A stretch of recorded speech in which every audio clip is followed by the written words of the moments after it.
ജപ്പാനിലെ 100 yen ഷോപ്പിന്ന് വാങ്ങിച്ചിട്ടുള്ള ഒരു rice cooker toy ആണിത്. 6 വയസ്സിന് മുകളിലുള്ള കുട്ടികൾക്ക് വേണ്ടിയിട്ടാണെന്നാണ് എഴുതി വെച്ചിട്ടുള്ളത്. 660 yen ആണ് ടാക്സ് അടക്കം. നമ്മുടെ നാട്ടിൽ ഏകദേശം 370 രൂപ വരും. സാധാരണ റൈസ് കുക്കറിന്റെ അതേപോലത്തെ സൗണ്ടും ലൈറ്റും ഒക്കെ ഇതിനകത്ത് ഉണ്ടെന്നാണ് എഴുതി വെച്ചിട്ടുള്ളത്.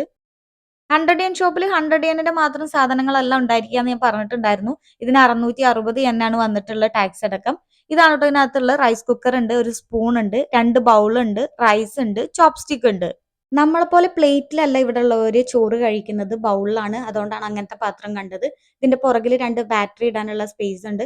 അവിടെ നമ്മള് ബാറ്ററി ഇടണം. അപ്പോഴാണ് ഇതിനകത്ത് സൗണ്ടും ലൈറ്റും ഒക്കെ വരുന്നുണ്ടാവുള്ളൂ. നമുക്കിതൊന്ന് ജസ്റ്റ് ഓപ്പൺ ചെയ്ത് നോക്കാം.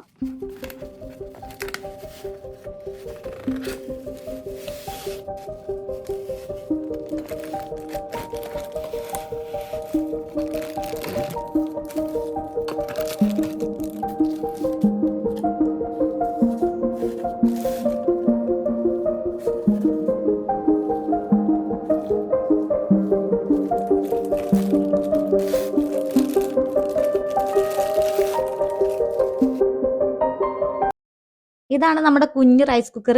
കുഞ്ഞിതാണ് ട്ടോ. എന്റെ കയ്യിൽ വെക്കുമ്പോൾ തന്നെ നിങ്ങൾക്ക് അറിയുന്നുണ്ടായിരിക്കും. നമ്മൾ ഓപ്പൺ ചെയ്ത് റൈസ് ഒക്കെ കുക്ക് ചെയ്യാൻ പറ്റും. ഞാനിപ്പോൾ ബാറ്ററി ഇട്ടിട്ടില്ലാത്തതുകൊണ്ടാണ് അവിടെ ലൈറ്റ് വരാത്തതും ആ ബട്ടൺ നമുക്ക് പ്രസ് ചെയ്യുമ്പോൾ സൗണ്ട് വരാത്തതും.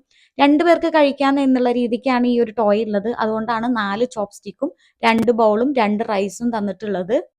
ജപ്പാൻകാരുടെ ജീവിതത്തിൽ ഒഴിച്ചുകൂടാൻ പറ്റാത്ത ഒന്നാണ് റൈസ് കുക്കർ. എല്ലാ വീടുകളിലും ഉണ്ടായിരിക്കും. ഞങ്ങളെ വീട്ടിലുള്ള റൈസ് കുക്കർ എപ്പോഴും എടുത്തിട്ട് ഇങ്ങനെ മോള് കളിക്കുന്നതുകൊണ്ടാണ് ഇങ്ങനത്തെ ഒന്ന് വാങ്ങിച്ചു കൊടുത്തിട്ടുള്ളത്. എക്സാക്ട് ഞങ്ങളുടെ ഒറിജിനൽ റൈസ് കുക്കറിന്റെ അതേ സൗണ്ട് തന്നെയാണ് ഇതിന്. കുക്ക് ചെയ്യുമ്പോൾ വരുന്ന സൗണ്ടും കുക്ക് ചെയ്ത് കംപ്ലീറ്റ് ആവുമ്പോൾ അതൊരു ബീപ്പ് ബീപ്പ് എന്ന് പറയുന്ന സൗണ്ട് വരും. എക്സാക്ട്ലി അതേ സൗണ്ട് തന്നെയാണ് കേട്ടോ ഈ ടോയ്ക്കും ഉള്ളത്.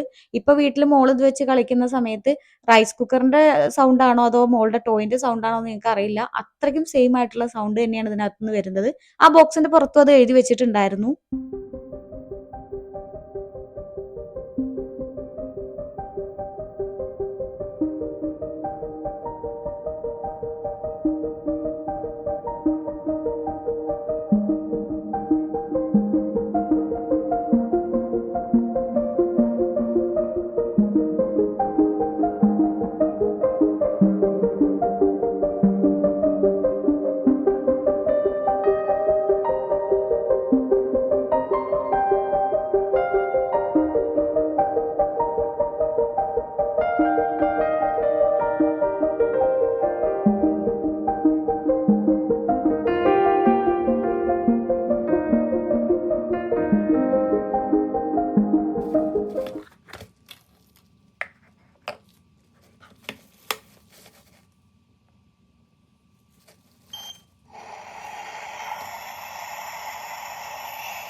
ബാറ്ററി ഇട്ടതിന് ശേഷം ഞാൻ സ്ക്രൂ തിരിച്ചു വെച്ചിട്ടുണ്ടായിരുന്നില്ല.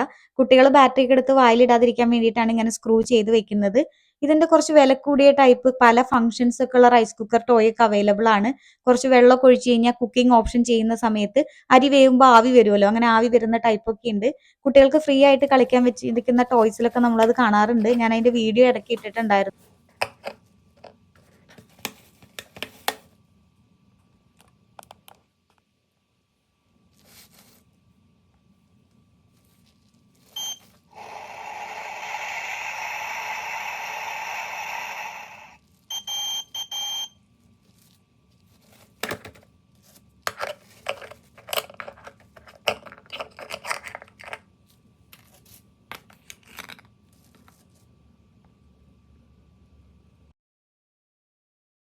മോൾ എപ്പോഴും കണ്ണട വാങ്ങിച്ചു തരുമെന്ന് ഞങ്ങളോട് ചോദിക്കാറുണ്ട്. ഈ ഒരു കണ്ണട ഞാൻ കുറെ കാലമായിട്ട് നോക്കി വെച്ചതായിരുന്നു കേട്ടോ. പ്രൈസ് ഡൗൺ ഇടുന്നുണ്ടായിരുന്നു ഷോപ്പിൽ. ഇതിപ്പോ ഞാൻ വാങ്ങിച്ചിട്ടുള്ളത് 199 ടാക്സ് അടക്കം 218 കൊടുത്തിട്ടുണ്ട് കേട്ടോ. ഇത് ഇങ്ങനെ പിന്നെയും പിന്നെയും പ്രൈസ് ഡൗൺ ഇട്ടിട്ടാണ് വാങ്ങിച്ചിട്ടുള്ളത്. അതിന്റെ തൊട്ട് മുന്നേ ഉണ്ടായിരുന്നത് 299 ആയിരുന്നു. ടാക്സ് അടക്കം നമ്മൾ കൂടുതൽ പൈസ കൊടുക്കണം. അതിനും മുന്നേ ഇട്ടിട്ടുണ്ട്. അത് എത്രയായിരുന്നു? ടാക്സ് അടക്കം 548 ആണ് കേട്ടോ കൊടുക്കേണ്ടത്. ഇതിന്റെ ഒറിജിനൽ പ്രൈസ് ഇപ്പോഴും ഇതല്ല. ഞാൻ അത് ഫുൾ സ്റ്റിക്കർ പറിച്ചു നോക്കുകയാണ് ഒറിജിനൽ പ്രൈസ് എത്രയാണെന്ന് അറിയാൻ. ഇതായിരുന്നു കേട്ടോ ഒറിജിനൽ പ്രൈസ്. 699 ടാക്സ് അടക്കം നമ്മൾ 768 കൊടുക്കണമായിരുന്നു. ഞാൻ 218 വാങ്ങിച്ചിട്ടുള്ളത്. മോളുടെ ബർത്ത്ഡേ ആയിരുന്നു. അപ്പൊ എന്തെങ്കിലുമൊക്കെ വാങ്ങിച്ചു കൊടുക്കണമല്ലോ എന്ന് വിചാരിച്ചിട്ട് വാങ്ങിച്ച 2 സാധനങ്ങളായിരുന്നു ഇത്. ഇവിടെ ഇങ്ങനെ പ്രൈസ് ഡൗണിലൊക്കെ സാധനങ്ങൾ നമുക്ക് വാങ്ങിക്കാൻ കിട്ടും. ഇപ്പൊ വിന്റർ ഒക്കെ കഴിയാറാവുമ്പോൾ വിന്ററിന്റെ എല്ലാ ഡ്രസ്സും സാധനങ്ങളും ഒക്കെ പ്രൈസ് ഡൗൺ വരും. സമ്മർ കഴിയാറാവുമ്പോൾ സമ്മറിന്റെ വാങ്ങിക്കാൻ പറ്റും. അപ്പൊ നെക്സ്റ്റ് ഇയർക്കൊക്കെ വേണമെങ്കിൽ നമുക്ക് വാങ്ങിച്ചു വെക്കാം.